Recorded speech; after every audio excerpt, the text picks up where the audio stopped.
લ્યો બાપુજી, આ દવા પી લો.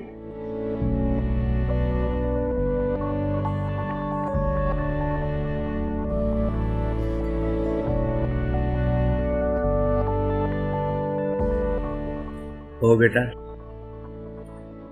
મારો દીકરો ગુજરી ગયા પછી તમે મારા દીકરાની ખોટ નથી વર્તાવા દીધી. મારું બહુ સારી રીતે ધ્યાન રાખો છો તમે.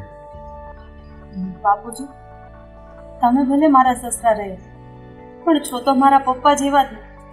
અને માવતરની કાળજી રાખવી ને એ તો દરેક સંતાનની ફરજ છે.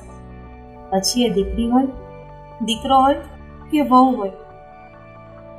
હા બેટા, તમારી વાત સાચી છે. તમે ખરેખર મારો દીકરો બનીને મારી પડખે ઊભા રહ્યા છો. બાપુજી, હું તો એક સ્ત્રી છું. હું તમારા દીકરા જેટલું ક્યારેય નહીં કંઈ કરી શકું, પણ આપણે ખરો આભાર તો તમારા દીકરાનો માનવો જોઈએ કે એણે ઓછા પગારમાં ઘર ચલાવ્યું અને આપણને એ જાણ પણ ન થવા દીધી કે એ રૂપિયા એના શેઠ પાસે જમા કરતા હતા. અને આજે એ જ રૂપિયા આપણને કામમાં લાગ્યા.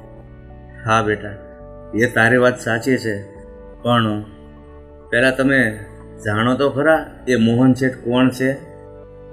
બાપુજી, થોડું ઘણું ઘરનું કામ બાકી છે. આજે જ ટાઈમ મળશે ને એટલે હું શેઠને મળી આવીશ. હા.